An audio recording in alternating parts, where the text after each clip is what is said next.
이 사명 비전 핵심 가치를 미리 좀 봐야 될 게 뭐냐면요. 우리가 왜 NLP를 훈련해야 되는가, 또 NLP를 통해서 뭘 이룰 수 있을 것인가, NLP를 통해서 내 삶이 어떻게 또 긍정적으로 바뀔 수 있을 것인가, 이런 걸 알고 시작하는 게 참 중요하거든요. 자, 마치 이제 우리가 자동차를 운전할 때 어디로 가야 될까, 어느 방향으로 운전을 해야 될까를 알고 운전하는 것처럼 우리 인생도 이제 같은 맥락이고, 또 공부를 하는 것도 같은 맥락이라고 저는 봅니다. 그러니까 문제를 뛰어넘어 위대함을 실현하도록 돕는다. 이거는 이제 나 자신뿐만 아니라 우리가 이제 만나는 모든 내담자들을 문제를 뛰어넘어 위대함을 실현하도록 돕는다. 이게 NLP의 하나의 훈련 목적이라고 볼 수 있습니다. NLP는 문제에서 벗어나서 정말 어떤 인간이 갖고 있는 그 위대함, 잠재 능력, 뭐 가치 뭐 또는 비전, 목표 이런 그런 위대함 실현하도록 돕는 게 하나의 이제 목적이죠. 그래서 이제 우리도 NLP를 훈련할 때 내가 문제를 뛰어넘어서 위대함을 실현해야 되겠구나 이걸 생각을 해야 되고요. 그래서 이제 삶이 문제 중심의 삶이 있다면은 원하는 것 중심의 삶이 있다 이걸 이해를 할 때 우리가 이제 문제라는 프레임에서 벗어나서 원하는 것 중심의 프레임으로 나아가야 되지 않나 이런 생각을 해봅니다. 우리 이제 비전은 이거는 이제 NLP 자체의 비전일 수도 있지만은 제가 강력하게 22년 동안 이런 비전을 가지고 NLP 훈련을 하고 또 교육을 해왔다고 볼 수 있습니다. 이 NLP 변화 힐링 시스템, 이른바 NLP 통합 시스템을 전 세계적으로 대중화시킨다. NLP를 우리 이제 그 정말 대한민국 국민들이 또는 전 세계인들이 훈련한다면 제가 볼 때는 지금 세상이 굉장히 많이 좋아질 거라고 생각을 해요. 가난에서 벗어날 수도 있을 것이고 어떤 범죄라든지 뭐 전쟁이라든지 이런 다양한 어떤 문제에서 벗어날 수 있지 않을까 이런 생각을 해봅니다. 그만큼 이제 이 NLP는 선을 지향하고 부와 성공을 지향하고 건강과 행복을 지향하는 그런 시스템이라고 저는 생각합니다. 그래서 대중화시키는 게 참 중요하다는 생각이 들고, 핵심 가치로 보면 이제 그 크게는 세 가지거든요. 참자, 참사랑, 참만남. 참자라는 것은 자기다운 삶을 산다. 자기 자신을 실현한다. 우리 이제 메슬로우의 그 욕구 5단계를 본다면은 맨 위에 5단계 욕구가 뭐냐면은 자아 실현의 욕구라고 이야기를 하죠. 그래서 이제 참자아를 실현한다. 나의 잠재 능력을 최대한 실현하는 그런 어떤 자아 실현의 삶을 산다. 뭐 이게 뭐 참자아입니다. 그래서 우리가 이제 가장 행복하고 건강한 삶을 살기 위해서는 결국은 자기 자신을 실현해야 되거든요. 내가 갖고 있는 잠재 능력을 최대한 실현해야 되고, 그러기 위해서는 나의 가치라든지 나의 열정이라든지 나의 재능이라든지 나의 비전이라든지 나와 관련된 그런 나만의 독특한 그런 역량들을 최대한 실현하는 게 바로 참자 실현이 아닌가 이런 생각이 듭니다. 그래서 NLP 훈련도 바로 이제 이 참자 실현과 관련이 있다 이렇게 일을 할 수가 있고요. 그러기 위해서는 두 번째 참 사랑을 해야 된다는 겁니다. 참 사랑이라는 것은 어떤 개념이냐면은 나를 있는 그대로 받아들이고 사랑하는 상태. 있는 그대로 받아들이고 사랑하는 상태는 뭐냐면요. 긍정과 부정 모두를 있는 그대로 받아들이고 사랑하는 상태를 이야기를 하는 겁니다. 대부분의 사람들의 문제가 뭐냐면은 긍정적인 자기 자신의 모습을 사랑하는데 부정적인 모습을 사랑하지 않는 데 문제가 있다는 거죠. 자기 삶 또한 마찬가지죠. 자기 인생, 삶 또한 긍정적인 건 사랑하는데 부정적인 건 사랑하지 않아요. 근데 NLP가 좋아하는 건 뭐냐면은 자, 모든 걸 사랑해야 된다는 거예요. 긍정도 사랑하고 부정도 사랑해야 된다. 원래 문제는 없다라는 거예요. 원래 나는 완벽한 인간이고요. 나의 삶 또한 완벽한 인생이라는 겁니다. 우리가 문제라고 생각하기 때문에 문제가 되는 거죠. 자, 그런 점에서 지금 이제 이런 목표를 가지고 보면 어떨까 싶어요. 나는 지금 있는 그대로 완벽하게 사랑스러운 존재이다. 그리고 나의 인생 또한 완벽하게 작동되고 있다. 지금 이해가 안 될 수도 있지만 그렇게 한번 일단 전제를 한번 가지고 가보자는 거죠. 자, 나는 지금 있는 그대로 완벽한 사랑스러운 존재이다. 나의 인생, 나의 삶 또한 완벽하게 작동되고 있다. 그럼 이제 물음표를 던질 거면 나는 완벽한 사랑스러운 사람이 아닌데 뭐 장점도 있지만 단점도 있고 말이죠. 내가 잘하는 일도 있고 못하는 일도 있는데, 자, 행복한 경험도 있지만 불행한 경험도 있는데 왜 내가 완벽하지? 뭐 이렇게 물음표 던질 수 있습니다. 나 인생 또한 내가 뭐 잘한 것도 있지만 실패의 경험도 있고 뭐 시련 고난도 있고 불행도 있고 이렇게 안 좋은 게 많이 있는데 뭐가 완벽하다는 이야기지? 이렇게 이제 물음표를 던질 수가 있습니다. 근데 이제 이거는 신체적인 육체적인 관점에서 우리가 이제 물음표를 던질 수 있는 문제라고 볼 때 사실 우리가 이제 살아간다는 것들이 육체적으로만 살아가는 게 아니거든요. 영적인 삶도 있고 육체적인 삶도 있지 않습니까? 이제 NLP는 육체적인 삶을 뛰어넘어서 이제 영적인 삶을 추구하는 그런 의식 성장의 개념이기도 해요. 그래서 모든 시련 고난은 영적인 성장을 위한 또는 의식 성장을 위한 훈련의 과정이라고 볼 수도 있고요. 나 또한 장점이나 단점이 있고 또 재능이 있다면 컴플렉스도 있고 또 내가 잘생긴 부분이 있다면 못생긴 부분도 있고 이렇게 이제 그 긍정 부정을 다 갖고 있는 이유는 뭐냐면은 그런 긍정 부정을 통해서 나다움을 실현할 수 있는 자, 나다운 삶을 살 수 있는 그런 토대를 만든다 이렇게 볼 수도 있습니다. 자, 왜 그러냐면요. 우리는 부정을 통해서 긍정을 알 수가 있거든요. 만약에 긍정적인 것만 있다면 어떻게 긍정을 알 수 있겠습니까? 이 세상에 사랑만 있다면 사랑을 알 수가 없어요. 행복만 있다면 행복이 뭔지를 알 수가 없고요. 자, 부만 있다면 부, 즉 돈이 많은 그런 삶만 산다면 돈의 소중함을 알 수 없을 거예요. 우리는 반대를 통해서 그 반대를 알 수 있다라는 거죠. 불행한 경험을 통해서 행복이 뭔지를 알 수가 있고, 그러니까 사랑 반대를 경험함으로써 예를 들어서 이제 뭐 이별을 한다든지, 또 미움이나 또는 어떤 비난이나 비판이나 외로움이나 뭐 이런 그 부정적인 경험을 통해서 이제 사랑의 소중함을 알 수가 있죠. 가난한 경험을 통해서 부의 소중함을 알 수가 있고, 자, 지금 이제 겨울에 추위가 있지 않습니까? 이 추위를 통해서 또 따뜻한 난로의 소중함을 알 수 있지 않겠습니까? 그죠? 그래서 이제 우리는 반대를 통해서 그 반대를 알 수 있는 거기 때문에 우리 또한 그래서 이제 절대적인 존재로 태어난 게 아니라 상대성을 갖고 태어났다 이걸 이해를 해야 됩니다. 상대성 이른바 이제 장점이 있으면 단점이 있고 성공이 있으면 실패가 있고 행복이 있으면 또 불행이 있고 성공이 있으면 실패가 있고 부가 있다면 가난이 있고 이런 이제 양면성을 갖고 태어났다 이걸 이해를 해야 됩니다. 인생 또한 마찬가지로 이제 우리가 올라가는 게 있으면 내려가는 게 있잖아요.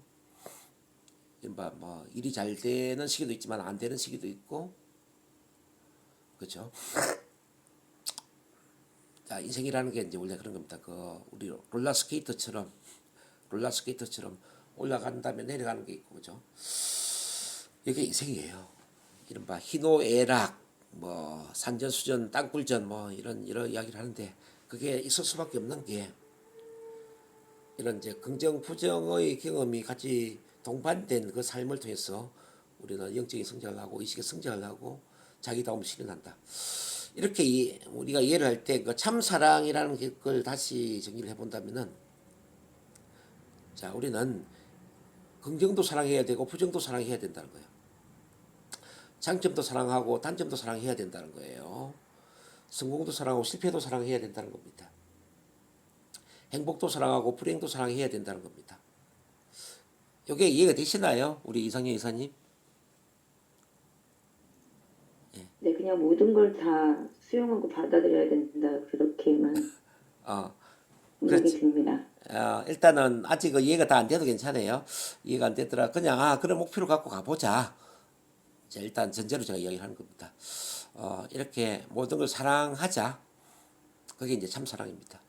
저도 물론 100% 사랑이 안 돼요. 뭐 저도 인간이다 보니까 힘들 때도 있고 또 때때로 외로움을 느낄 때도 있고 뭐 슬픔을 느낄 때도 있고 뭐 다양한 경험을 합니다.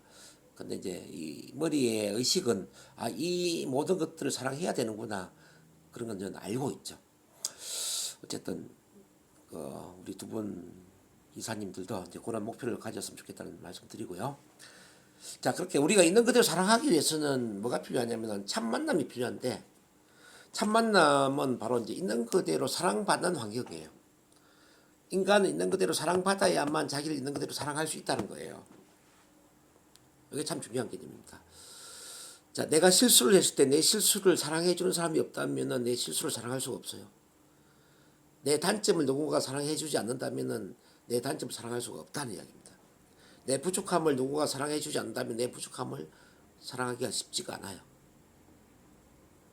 그럼 이제 이런 첫 만남은 언제부터 시작이 되어야 되느냐? 사실은 태어난 이후에 우리 엄마, 아빠로부터 이 가족으로부터 시작이 돼야 되거든요.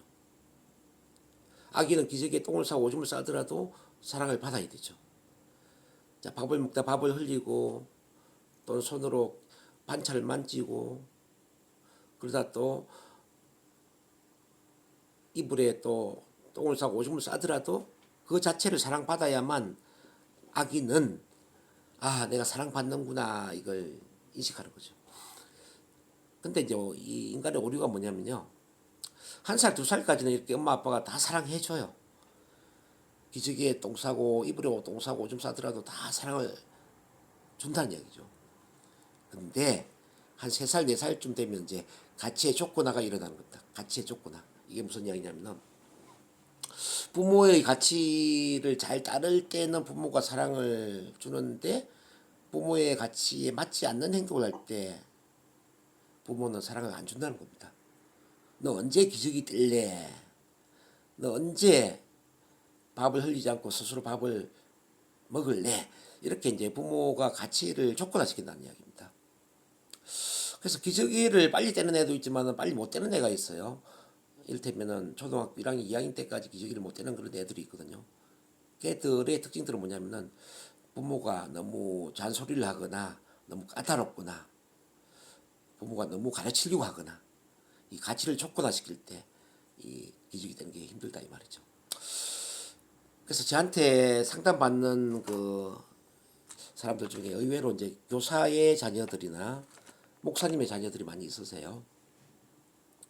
자, 이 교사나 목사님들은 어떤 특징들을 갖고 있냐면은 있는 그대로 받아주는 것보다는 가치를 촉구시키는 이른바 지시하고 명령하고 가르치는 그런 역할을 참 잘하는 분들이죠.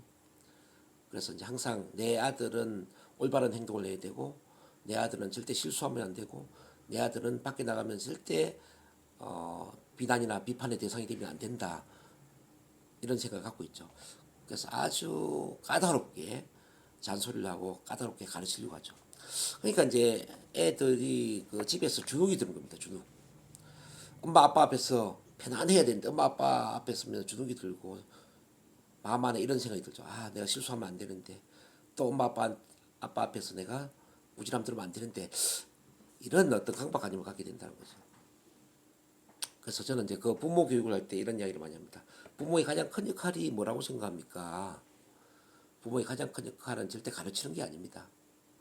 부모의 가장 큰 역할은 보금자리가 되어주는 겁니다. 있는 그대로 받아주는 것이고 있는 그대로 수용, 존중을 하고 자, 공감을 해주고 자, 그 실수나 부끄럽고 창피한 행동이라 할지라도 그런 모든 것들을 안아주는 게 바로 부모다. 그래서 의외로 이제 미국이나 뭐 우리 대한민국이나 정말 그 훌륭하게 크게 성장한 자녀들의 특징들 보면요, 이 자녀들이 의외로 그렇습니다. 의외로 교사의 자녀라든지 뭐 목사의 자녀라든지 이렇게 훌륭한 부모의 자녀들이 성공하는 게 아니에요. 참 희한하게 있잖아요. 훌륭하게 성장한 그 자녀들은 의외로 시골에 농사를 짓는 부모나 또 도회지에 장사를 하는 정말 못 사는 그런 이른바 이렇게 난도고 기억자도 모르는 그런 부모의 자녀들이 크게 성공한 케이스들이 참 많더란 이야기죠. 왜 그럴까 보니까 이제 난도고 기억자를 모르는 이 부모들은 가르치려고 하지 않아요. 내가 뭐 못 배웠기 때문에 내가 부족하기 때문에 자녀들을 있는 그대로 다 받아주는 거죠. 저 같은 경우는 이제 그런 경험을 좀 해봤어요. 이제 우리 어머니가 글을 읽을 줄 모르거든요. 이제 중학교, 고등학교 경험을 제가 이제 이야기를 드린다면은 저는 밥을 먹으면서 만화책을 보고 있었어. 만화책을 보고 있는데 우리 어머니가 뭐라고 그러냐면은 야, 우리 동문이는 밥을 먹으면서도 공부를 한다. 이제 책 그만 보고 밥 먹어라. 이런 이야기를 하는 거예요. 그럼 제가 이제 마음속으로 얼마나 미안했겠어요. 어머니한테. 아, 나는 만화책 보고 있는데 공부하는 게 아닌데. 만화책을 보고 있는 아들을, 아, 공부한다고 이렇게 어머니가.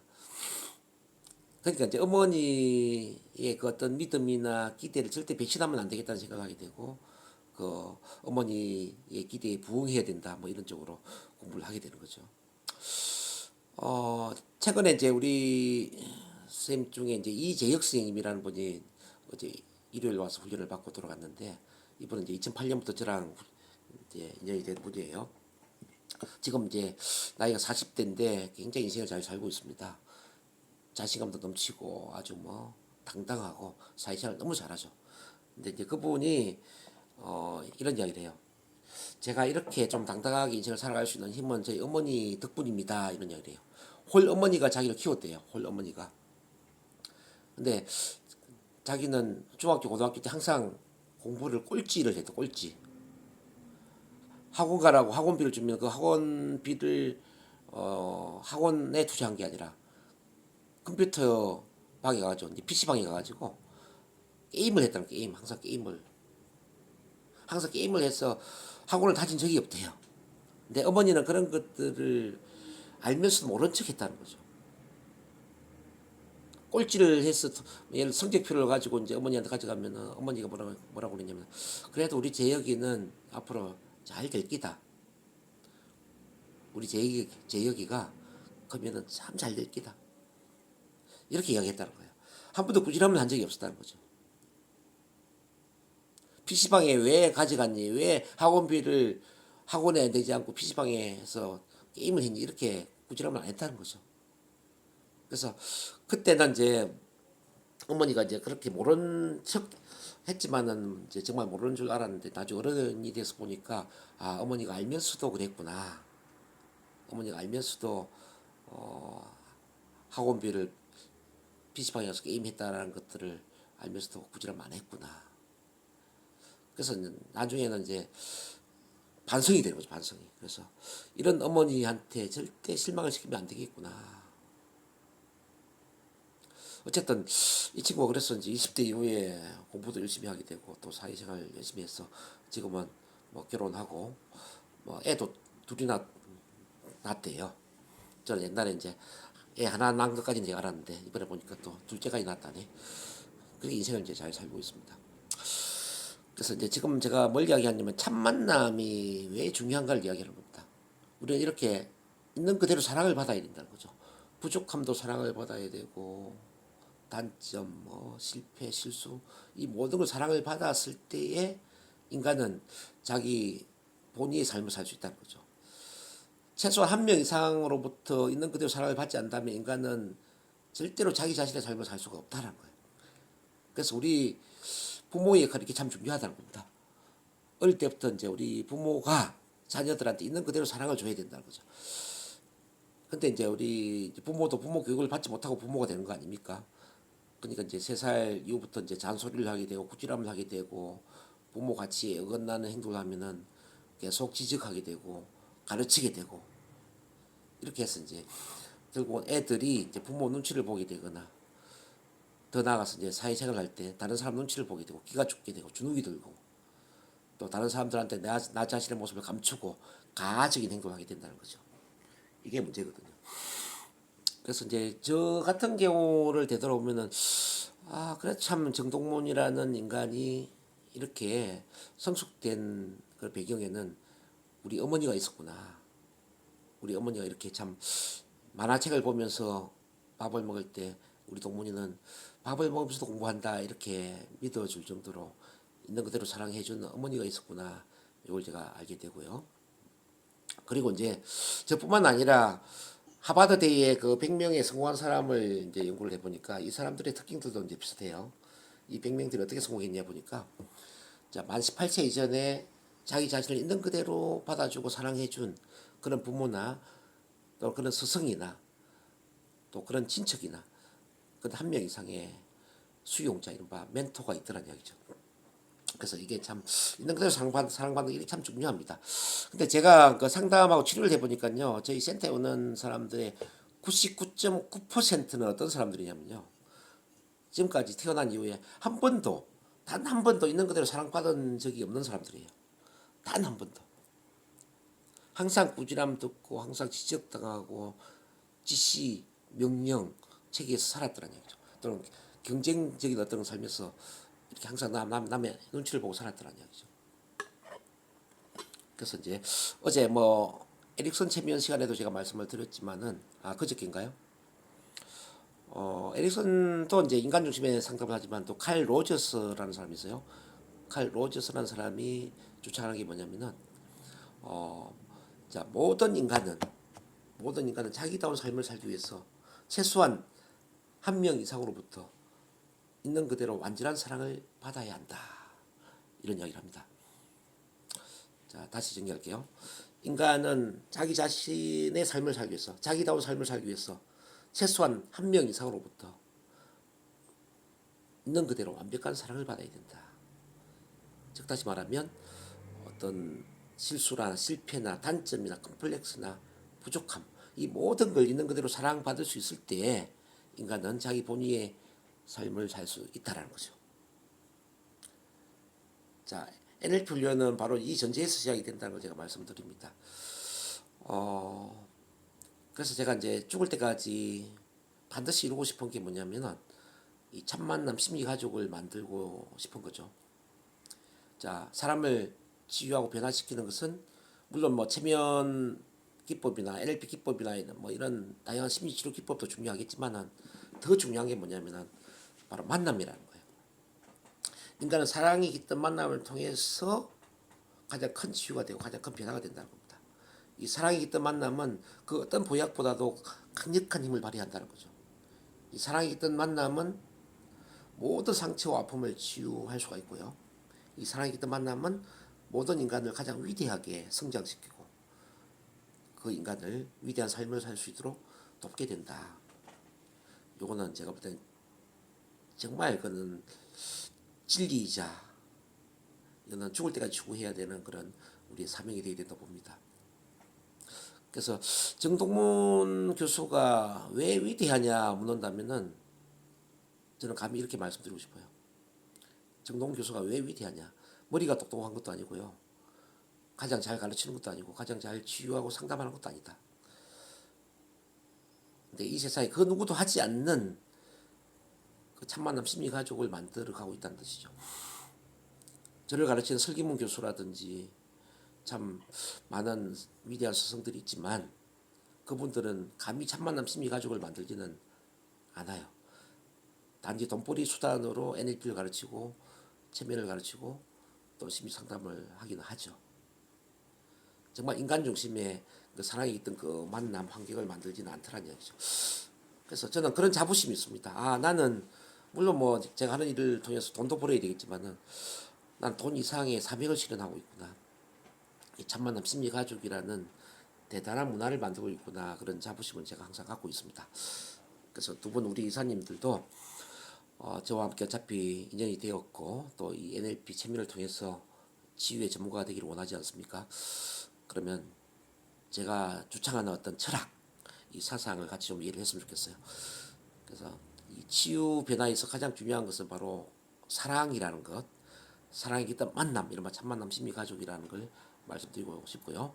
자, 이 참만남 심리 가족 안에서 있는 그대로 나의 모든 것을 사랑받을 수 있을 때, 자, 나를 조건 없이 있는 그대로 사랑하는 이 참사랑이 가능하고, 참사랑이 가능할 때 참자아, 이른바 있는 그대로 나를 사랑하는 그 상태에서 자기다운 삶을 사는 게 가능하다.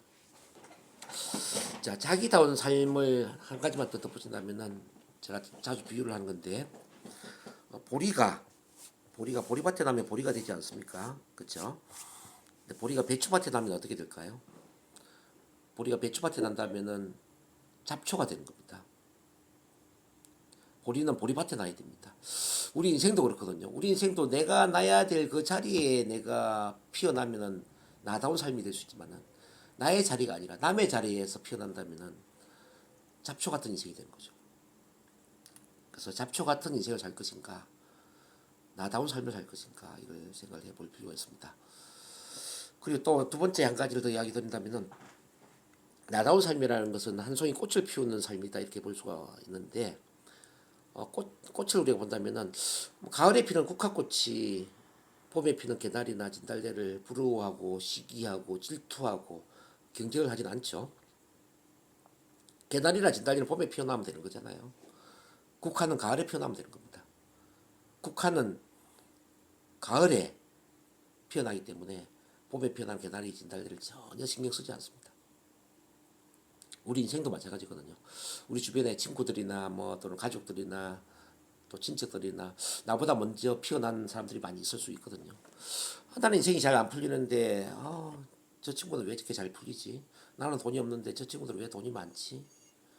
이렇게 우리가 이제 비교할 수도 있지 않습니까? 형제 자매도 마찬가지죠. 근데 이제 우리가 피어날 시기가 따로 있다라는 걸 이해를 했으면 좋겠어요. 자, 인생은 다 자기만의 그 시기가 있고 그 장소가 있는 거잖아요. 그래서 참 자의 삶을 산다는 건 비교하지 않고 경쟁하지 않고 시기 질투하지 않고 나다운 삶을 사는 것인데, 일반 나의 시기에 맞게 그리고 나의 장소에 맞게 내 아름다운 인생의 꽃을 피우는 것이죠. 이렇게 이해를 하면은 좀 쉽지 않을까 싶습니다. 그 다음에 이제 교재에 보면 변화할 것인가 고통받을 것인가, 이 내용이 뭡니까? 그죠? 변화할 것인가 고통받을 것인가. 네. 이제 이 두 번째가 참 중요한데요. 뭐 NLP 훈련하는 것도 중요하지만은 우리 인생을 사는 것도 그렇고 뭐 변화를 하는 것 다 마찬가지인데, 이 고통과 즐거움의 신경회로를 잘 이해를 할 필요가 있습니다. 왜 우리는 행동을 하지 못할까라는 거죠. 자, 머릿속에는 내가 돈을 많이 벌어야 되는데, 내가 아침에 일어나서 공부를 해야 되는데, 운동을 해야 되는데, 살을 빼야 되는데, 참 많은 생각을 하는데, 근데 이게 작심삼일로 끝나는 경우들이 참 많이 있거든요. 왜 사람들은 변화를 하지 못할까라는 거죠. 자, 고통, 즐거움의 신경회로를 활용하지 못하기 때문입니다. 자, 이 이야기를 이제 제가 이렇게 한번 설명해 볼게요. 어떤 젊은이가 소크라테스를 찾아갔어요. 소크라테스한테 이런 이야기를 합니다. 저도 우리 소크라테스님처럼 정말 지혜로운 사람이 되고 싶은데 어떻게 하면 가능할까요? 이렇게 질문을 했어요. 그러니까 소크라테스가 그 젊은이를 데리고 시냇가로 데려갔죠. 시냇가. 그리고 머리를 물속에 확 쳐박아 놓고 한 1분, 2분 동안 숨을 못 쉬게 만들었습니다. 그리고 나서 이제 머리를 다시 올려서 질문했죠. 물속에 있을 때 가장 원하는 게 뭐였니? 이렇게 물었습니다. 숨 쉬고 싶었어요. 숨 쉬고 싶었어요. 라고 대답합니다. 그때 소크라테스가 이런 이야기 하죠. 숨 쉬고 싶을 만큼 너가 지혜로운 사람이 되기를 원한다면 그게 가능할 것이다. 지금 뭘 이야기하냐면 이제 절박함을 이야기하거든요. 절박함. 숨 쉬고 싶다라는 것은 뭐냐면 숨을 못 쉴 때 그만큼 고통스럽고 숨을 쉬는 게 그만큼 즐겁다는 이야기죠. 즐겁다. 우리는 이 숨 쉬고 싶은 만큼 절박함을 느끼지 못해요. 그래서 내가 살을 빼기는 빼야 되는데 운동을 해야 되는데 공부를 해야 되는데 참 많은 걸 생각하지만은 그 다음 날이면 다시 과거로 돌아가죠. 왜? 절박하지 않으니까. 남자들 같은 경우는 이제 담배를 끊는 것도 같은 맥락입니다. 담배를 끊어야 되는데 그러면 또 담배를 핍니다. 근데 이제 병원에 가가지고 의사가 이런 진단을 내리죠. 당신 지금 담배를 끊지 않으면은 6개월 시한부 인생이에요. 지금 당장 담배를 끊는다면은 어쩌면 당신은 살아날 가망이 있습니다. 라고 한다면 이 사람은 지금 당장 담배를 끊겠죠. 그렇지 않겠습니까? 이게 절박함이거든요. 그래서 두 분 우리 이사님이 이제 오늘 절박한 마음으로 6시에 저를 만났는데, 매일 이제 6시에 우리가 만날 거예요. 매일. 그래서 두 분의 이제 의지가 크다는 걸 저는 물론 잘 알고 있습니다. 근데 어느 순간에 정말 일어나기 싫어, 오늘은 쉬고 싶어, 이런 충동을 느낄 수도 있을 거예요. 그때 우리 이사님이 오늘 제 이야기를 기억을 하시면 좋을 것 같아요. 숨 쉬고만큼 내가 절박한가, 이 생각을 하시고요. 저는 항상 제가 6시에 나와서 두 분을 제가 초대를 하겠지만 혹시 일어나기 싫거나 혹시 빠지고 싶거나 그럴 때 그 절박한 마음으로 6시에 저를 만나 주신다면 아마 엄청난 변화가 일어나지 않을까 싶습니다. 그렇게 할 수 있을까요? 네. 예, 손 한번 흔들어 주세요. 그러면 네. 저는 어제 우리 이상영 이사님이 아침에 6시에 줌 미팅으로 공부를 하고 싶다고 이제 이렇게 글을 보냈을 때 제가 얼마나 기뻤는지 몰라요. 사실은 제가 우리 이상영 이사님이 먼저 이렇게 손을 내밀어 주기를 기다렸거든요. 저는 언제나 준비가 되어 있었거든요. 뭐 6시뿐만 아니라 뭐 하루 내내 해달라고 하더라도 제가 해드리죠. 한 사람의 치유 전문가를 키우는 게 얼마나 소중한지 저는 잘 알거든요. 그리고 이제 우리 이상영 이사님은 제가 점을 찍어서 아예 내가 치유사로 키우려고 작정한 사람이잖아요. 올해 4월 달부터 같이 일을 하려고 작정한 분이기 때문에 정말 이렇게 원한다면은 제가 모든 걸 제가 쏟아서 도와드리죠. 근데 제가 이제 22년 경험으로 볼 때 제가 아무리 마음으로 애를 쓰고 도와주려고 하지만 스스로 마음을 먹기 이전까지 힘이 들더란 이야기죠. 그래서 제가 이제 사실은 많이 기다렸어요. 우리 이상희 이사님이 언제쯤 마음을 먹고 뛰어들까? 언제쯤 절박한 마음을 가지고 NLP 체면 전문가가 되겠다라는 결단을 내릴까? 그렇게 제가 기다리는데 아니나 다를까 어제 그런 결단을 내려주셔가지고 너무 제가 기쁘고 행복했습니다. 그래서 이 자리를 빌어 제가 다시 감사하다는 말씀 드리고요. 어쨌든 어제 그 마음을 이제 초심의 마음으로 삼고 우리가 끝까지 한번 가보자고요. 그럼 제가 22년 동안 또 스스로 연구하고 또 경험하고 제가 깨달았던 모든 것들 제가 전수를 해드릴 테니까요. 아셨죠? 네, 너무 감사드리고요. 자, 그 다음 페이지 보면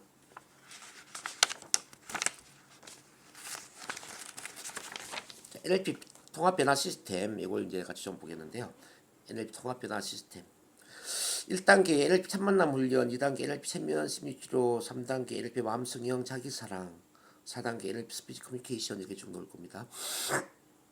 그 첫 만남 훈련이 중요한 거는 앞서도 제가 말씀드렸지만은 이 칼 로저스나 또는 밀턴 에릭슨이 주창하는 인간 중심의 상담.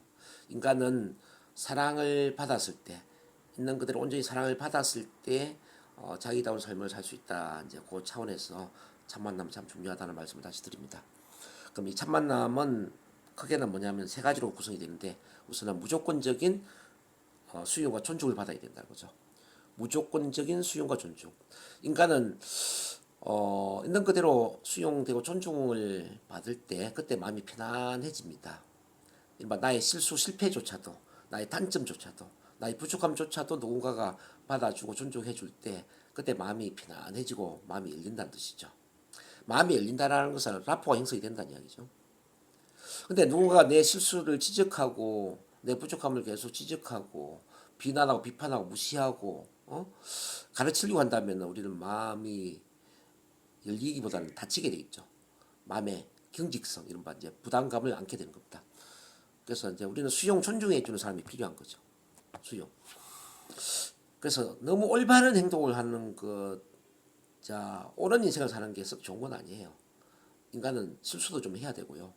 부족함을 좀 노출시켜야 되고, 그러면서도 그 부족함이나 실수나 실패를 사랑받는 그런 경험이 굉장히 중요하다는 이야기죠. 의외로 우리 어릴 때 보면요, 어릴 때 사고 치고 막 말썽 부리고 공부도 안 하고 그러면서도 또 이제 주변 어른들한테 사랑을 받았던 그런 애들이 어른이 되면은 의외로 크게 성공한 케이스들이 많아요. 뭐 사업적으로 또는 뭐 정치, 문화, 뭐 종교. 근데 이제 반대로 너무 모범적이고 공부도 잘하고 착한 행동만 하는 이런 애들이 의외로 어른이 되면은 인생을 잘못 사는 경우들이 많단 말이에요. 그런 케이스들이 굉장히 많습니다. 그래서 이제 착하게 행동하고 올바르게 행동하고 뭐 너무 도덕적으로 행동하는 이런 것들이 우리 심리학적으로 본다면은 썩 좋은 건 아니다.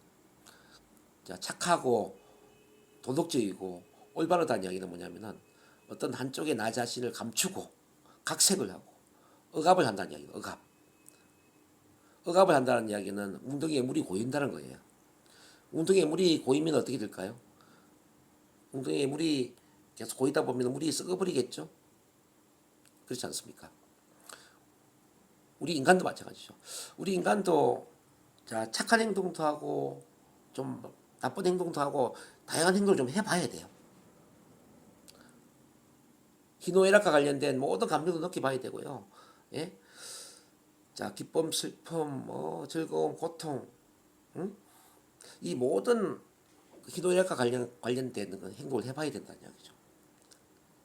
그래서 어릴 때 정말 그러니까 우리가 이제 부모 역할 잘한다면은 자녀들을 충분히 자기를 표현하게 만들어주는 거거든요. 충분히 자기를 표현하도록 도와주는 겁니다. 말썽도 부리고 사고도 치고,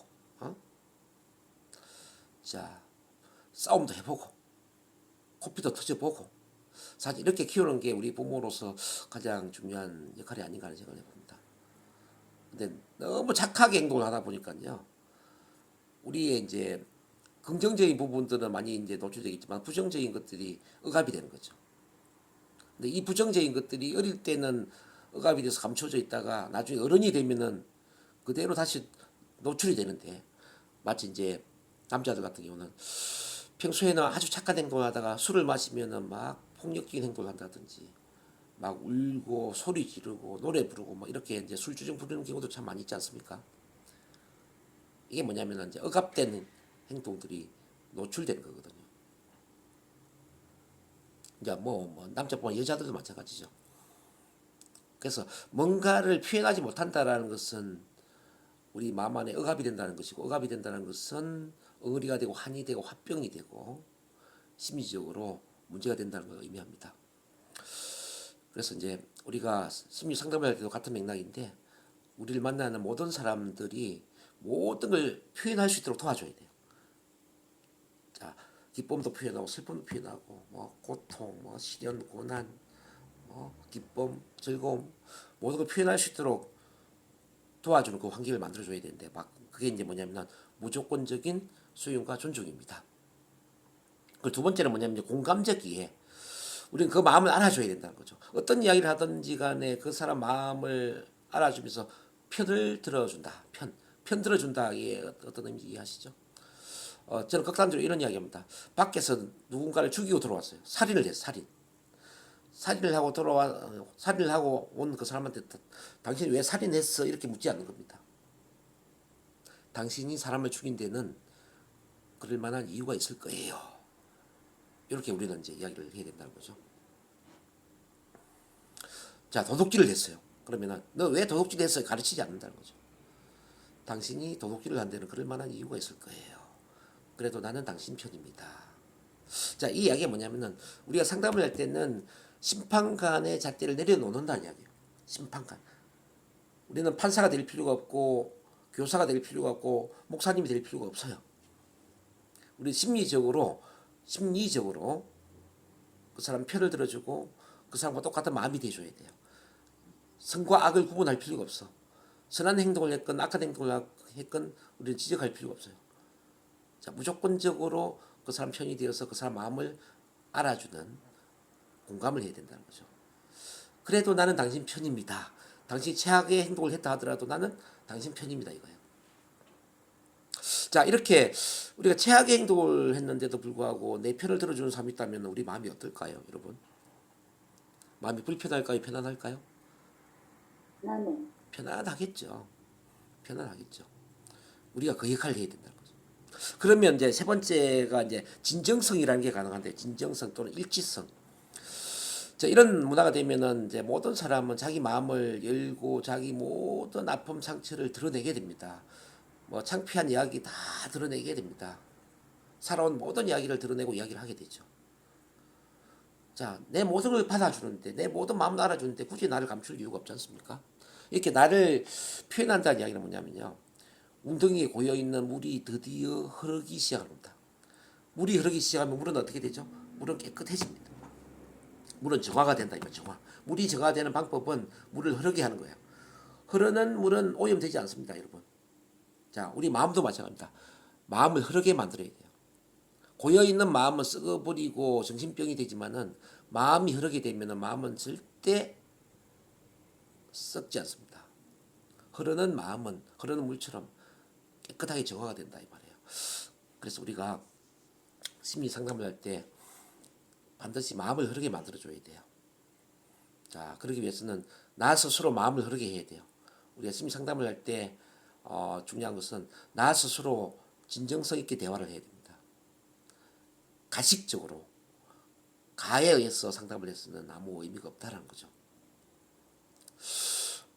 그런 점에서 이제 정동훈 교수는 뭐가 장점이에요 묻는다면은 저는 감히 이렇게 이야기를 드리고 싶어요.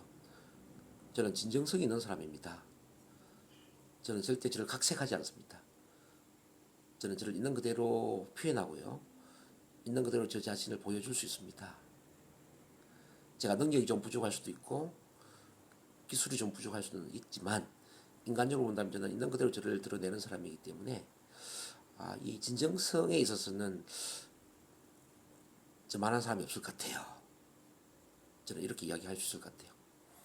아마 오경수 교사님은 저를 10년 동안 지켜봤기 때문에 아마 충분히 그렇게 이해를 할 수 있지 않을까 싶습니다. 그렇죠? 네. 그래서 이제 저를 좋아하는 사람은 굉장히 저를 좋아하죠. 저를 모르는 사람은 또 뭐 그렇겠지만 어쨌든 이제 저는 이걸 이제 저 개인의 어떤 철학이자 저의 어떤 신조로 제가 생각하고 있거든요. 자, 상담사는 진정성이 있어야 된다. 자기 스스로 정직해야 되고 자기 자신을 있는 그대로 보여주면서 이 내담자를 정말 진정성 있게 상담을 해야 된다. 지금 제가 세 가지를 쭉 이야기했거든요. 이렇게 이제 무조건적인 수용과 존중, 두 번째 공감적 이해, 세 번째 진정성. 요게 되면 이제 참 만남이 된 겁니다. 참 만남 심리가죠. 우리 두 분 이사님은 제가 평생 같이 함께 하고 싶은 두 분이기 때문에 특히나 이 참 만남 심리 가족에 대한 의미를 잘 좀 이해를 해 주셨으면 좋겠고요. 앞으로 저랑 일을 할 때 이런 세 가지 무조건적인 수용과 존중, 공감적 이해, 진정성 이 세 가지를 좀 잘 같이 만들어주면 어떨까 하는 생각을 해봅니다. 그렇게 할 수 있죠? 네네. 자, 2단계가 뭐냐면 NLP 체면 심리치료인데 이제 뭐 NLP 체면 앞으로 계속 저랑 이제 공부를 좀 해야 될 파트인데요. 왜 NLP 체면이냐? 뭐 일반 심리치료가 아니라 왜 NLP 체면이 중요하냐?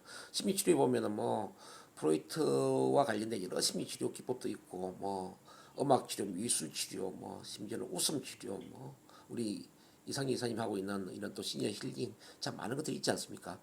그럼에도 불구하고 왜 NLP 체면이 참 중요한가 이걸 제가 말씀드린다면은 일반적인 심리치료는 의식 차원이라고 할 때 NLP 체면 심리치료는 무의식 차원의 변화를 이끌어낸다. 이게 굉장히 중요한 겁니다. 자, 무의식 차원의 변화가 일어나기 이전까지는 진정한 변화를 한 게 아니죠. 그러니까 무의식적인 변화라는 건 뭐냐면은 자동화된 반응을 일으키는 변화가 돼야 돼요. 이른바 나도 모르게 자신감이 넘쳐야 되고 나도 모르게 희망과 어떤 비전으로 들떠 있어야 되고 나도 모르게 막 열정이 넘쳐나고 나도 모르게 어떤 긍정적인 마음 나도 모르게 사랑이 넘치고 나도 모르게 사람을 만나면 공감이 되고 그 사람이 좋고 나도 모르게 긍정적 이런 것들이 막 넘쳐났을 때 진정한 변화가 일어난다는 거죠. 근데 예를 들어서 내가 예를 들어가지고 내가 긍정적인 생각을 해야지 내가 저 사람 내가 사랑해야지 이해를 해야지 공감해야지 이렇게 노력을 한다면 이거는 진정한 변화가 아니죠. 진정한 변화라는 것은 자동화된 본능적인 충동적인 그런 긍정적인 반응을 할 때 진정한 변화가 되는 거예요. 이제 이 진정한 변화를 일으키기 위해서는 바로 무의식 차원에서 변화가 일어나야 된다는 뜻입니다. 근데 있잖아요. 인간은 태어날 때는 완벽한 존재로 태어났는데 인간은 태어날 때 완벽한 존재로 태어났는데 문제는 태어난 이후에 이런 문제가 생겼죠. 마치 이제 인간을 컴퓨터에 비유를 한다면은 컴퓨터는 처음 제작이 되어서 시장에 출시될 때는 완벽한 제품이었죠. 불량 제품을 시장에 출시하지는 않았죠. 근데 이 컴퓨터를 자주 사용하다 보니까 어떤 일이 일어납니까? 컴퓨터를 자주 사용하다 보니까 컴퓨터에 바이러스가 침투하고 속도가 느려지면서 기능이 잘 작동하지 않습니다. 우리 인간도 마찬가지죠. 태어날 때는 완벽한 인간으로 태어났는데 태어난 이후에 어떤 부모님의 조건적인 사랑, 뭐 잔소리, 꾸지람, 부모님의 어떤 부부 싸움, 뭐 이혼, 그리고 이제 그 이후에 뭐 학교의 선생님의 또 뭐 어떤 꾸지람, 이런 다양한 경험을 하면서 우리 마음 안에는 바이러스가 침투된다는 거죠.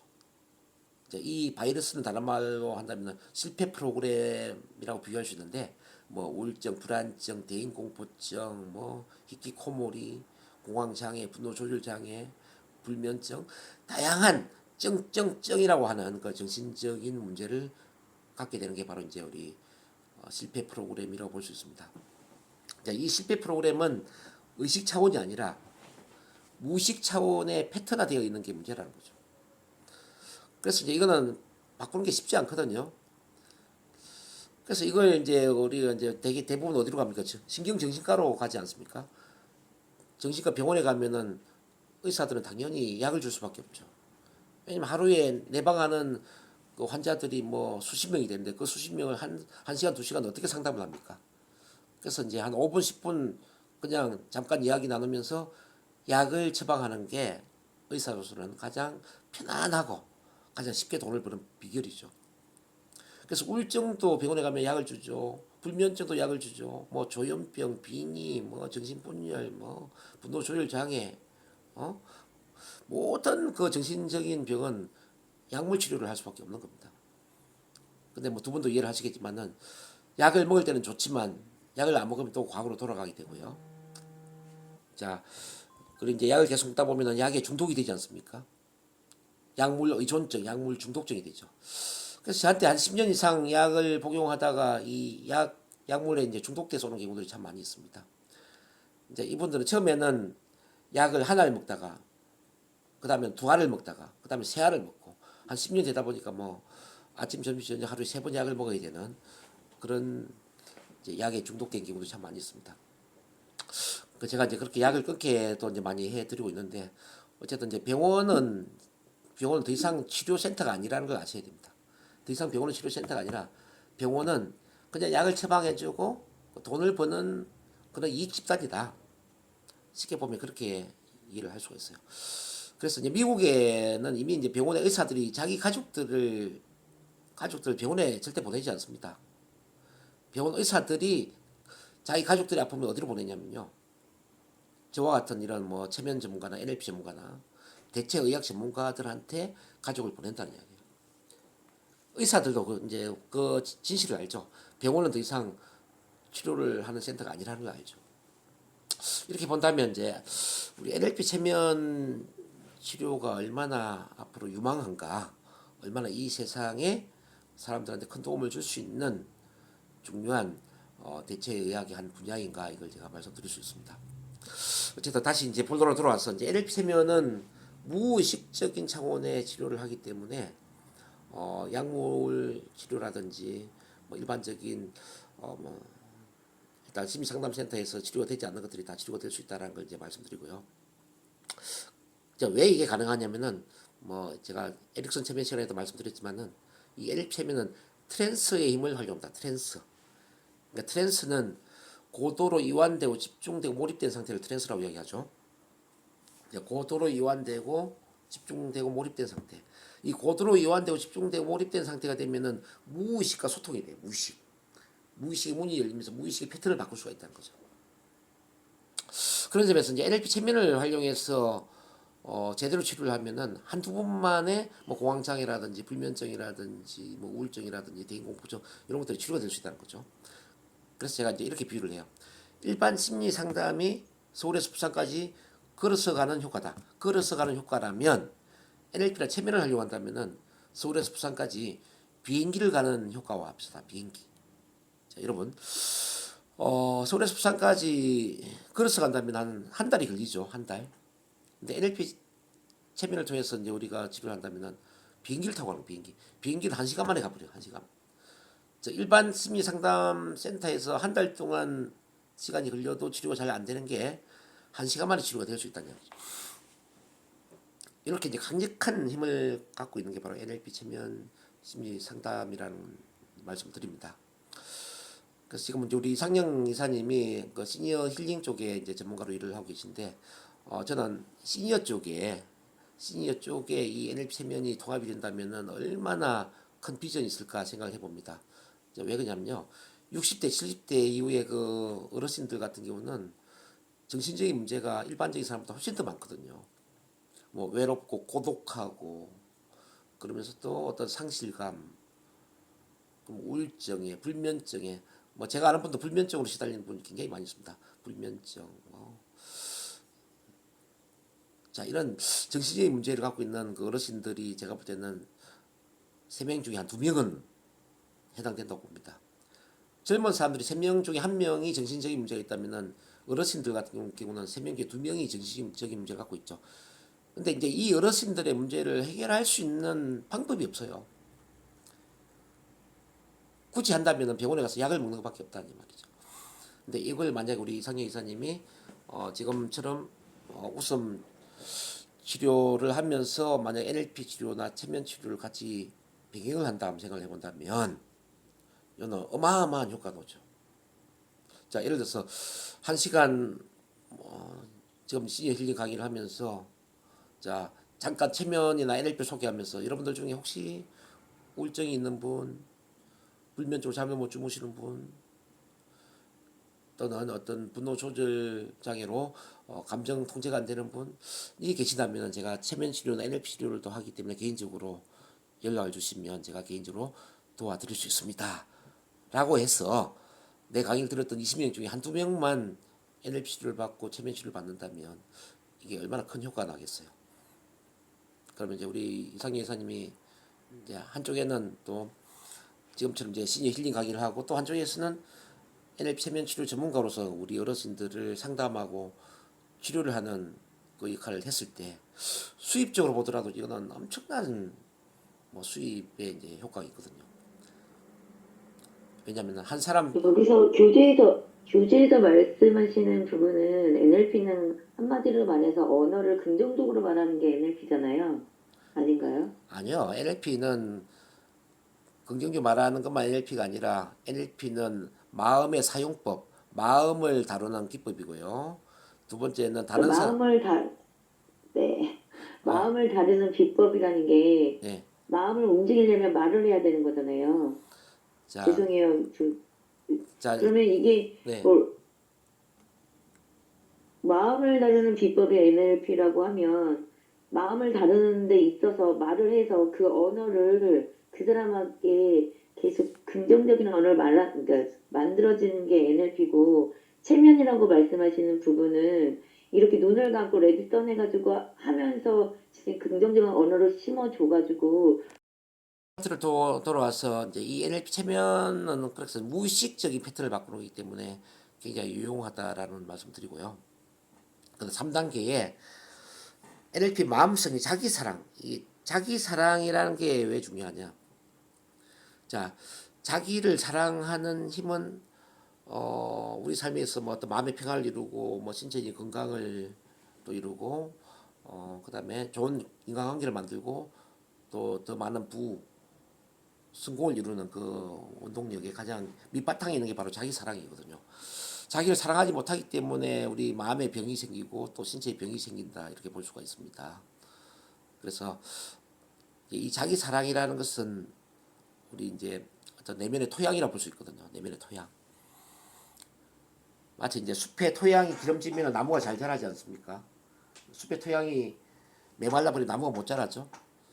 그런 것처럼 이제 우리 내면의 토양이 메말라 버리면은 외부적인 성격적인 행동들이 힘들어질 수가 있었어요. 이를테면 스피치나 강의나 대인 관계나 뭐 사회적인 활동들 이 모든 것들은 하나의 나무에 해당되거든. 나무. 그러니까 사회 활동이 왕성해지기 위해서는 내면의 토양이 기름진 토양이 되게 된다는 거죠. 이 내면의 토양을 기름지게 만들어주는 게 바로 이제 NLP라고 볼 수 있어요. 그래서 자신감을 키워주고 자존감을 키워주고 또 열정을 키워주고 용기를 주고 삶을 열정적으로 살 수 있는 그 힘을 주는 그 힘이 바로 이제 NLP다. 그리고 이제 4단계는 뭐냐면은 바로 이제 커뮤니케이션인데 좀 전에 제가 말씀드린 것처럼 어 우리가 이제 우리 마음을 잘 다스리는 것도 중요하지만 NLP를 다른 사람의 마음을 긍정적으로 바꾸도록 도와주는 커뮤니케이션의 기술이라고 볼 수가 있어요. 커뮤니케이션의 기술. 그래서 우리는 언어라는 돌을, 이 말이라는 돌을 마음이라는 호수에 던져서 파문을 불러일으키는 그런 언어의 마술사가 되어야 된다는 거죠. 우리가 어떤 말을 하든지 간에 우리는 상대방한테 어떤 파문을 불러일으키죠. 여러분 이제 이런 경험 있는지 모르겠네요. 누군가 대화를 하다 보니까 너무너무 기분이 좋아가지고 그날 밤은 잠을 너무 편안하게 잤던 경험이 있을 수 있을 겁니다. 또 어떤 경우는 누구랑 대화하다 보니 기분이 너무 상해가지고요. 밤새도 잠이 안 오고 막 가슴이 부글부글 끓고 힘들었던 경험이 있을 수도 있을 거예요. 자, 이건 뭐냐면은 그 언어라는 것이 우리한테 파문을 불러일으켰다는 거죠. 기분 좋게 잠을 잔 것도 파문이고 밤새도 잠을 못 자게 만든 것도 파문이었다는 거죠. 그래서 우리가 이제 어릴 때 퐁당퐁당 뭐 노래를 이제 불렀던 기억이 있을 거예요. 막 퐁당퐁당 돌을 던지자, 누나 몰래 돌을 던지자, 내물아 퍼져라, 내물아 퍼져라, 멀리 멀리 퍼져라. 건너편에 앉아서 나무를 씻는 누나의 손등을 간지러 주어라. 자, 이 파문. 자, 돌을 던질 때 파문이 생기는 거죠. 우리가 말을 할 때도 파문이 생긴다는 거죠. 그래서 자, 이 언어라는 것은 굉장히 중요한데요. 우리가 말을 어떻게 할 것인가. 이 NLP는 무엇을 말하는 것보다 더 중요하게 다루는 게 바로 이제 무엇을 어떻게 말할 것인가에 대해서 초점을 맞추고 있는 겁니다. 무엇을 어떻게 말할 것인가. 자, 마음도 마찬가지죠. 무엇을 어떻게 상상할 것인가. 무엇을 어떻게 상상할 것인가. 오늘 이제 키포인트 두 가지를 좀 생각해 줬으면 좋겠어요. 자, 마음을 다루는 마음의 사용법이 NLP라고 할 때 우리는 무엇을 어떻게 상상할 것인가. 자, 두 번째, 커뮤니케이션의 과학이 NLP라고 했을 때 무엇을 어떻게 말할 것인가. NLP를 크게 보면 두 가지예요. 첫 번째는 마음을 어떻게 다룰 것인가. 두 번째는 말을 어떻게 할 것인가. 자, 마음을 어떻게 다룰 것인가에 있어서 무엇을 어떻게 상상할 것인가. 무엇을 어떻게. 자, 커뮤니케이션 과학에 있어서 NLP는 무엇을 어떻게 말할 것인가. 자, 결론적으로 무엇을 어떻게 상상하고 무엇을 어떻게 말할 것인가. 어떻게 관심을 가져야 된다는 이야기죠. 이렇게 그래서 이제 1단계부터 4단계를 쭉 한번 봤고요. 이제 쭉 넘기다 보면 이제 두뇌라 마음의 왕국 넘어갔나요? 쭉 넘겨서 보면 두뇌라 마음의 왕국 넘겼나요? 그 다음 변화할 것이 고통받을 것인가? 이 시대의 최고의 파워, 커뮤니케이션의 파워. 자, 커뮤니케이션의 두 가지. 자, 커뮤니케이션의 두 가지 찾았습니까? 여기까지만 정리하고 마무리하도록 할게요. 자, NLP는 결과적으로 이제 커뮤니케이션이라고 이제 볼 수 있는데요. 첫 번째는 내적인 커뮤니케이션, 두 번째는 외적인 커뮤니케이션. 내적인 커뮤니케이션은 자기 자신과 어떻게 대화를 할 것인가.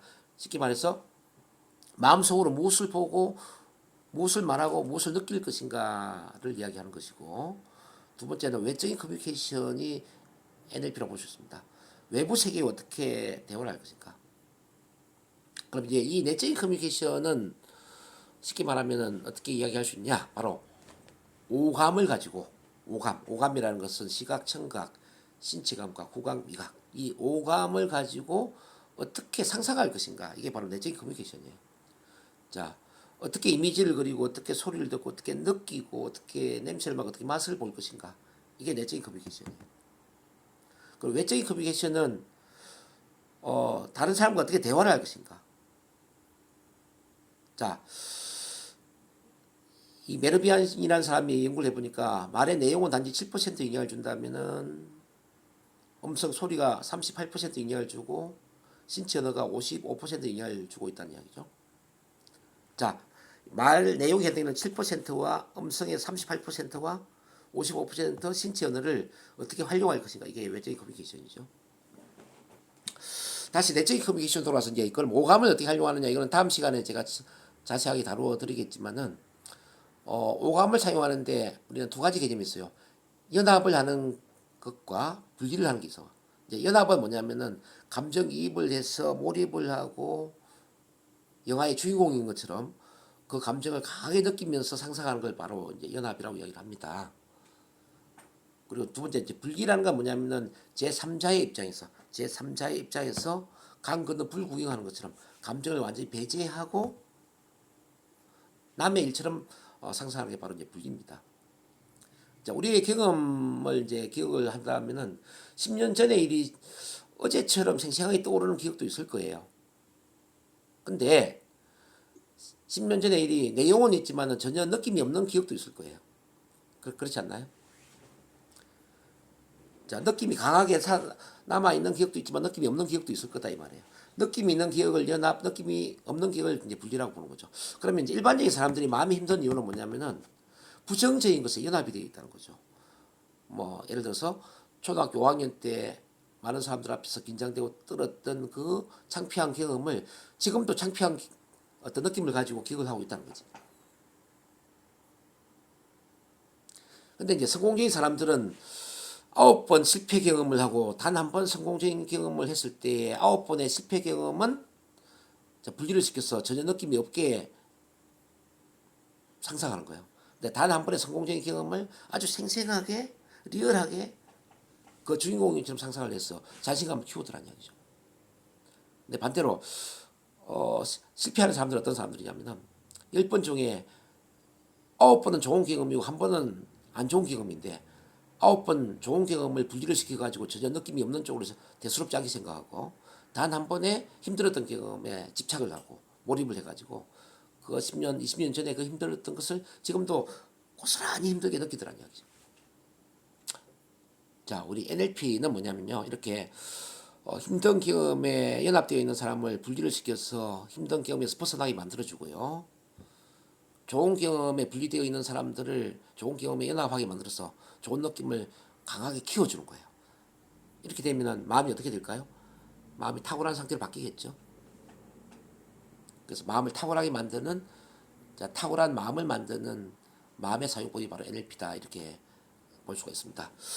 두 번째, 이제 외적인 커뮤니케이션. 우리가 다른 사람들과 어떻게 그러면 효과적으로 소통할 것인가.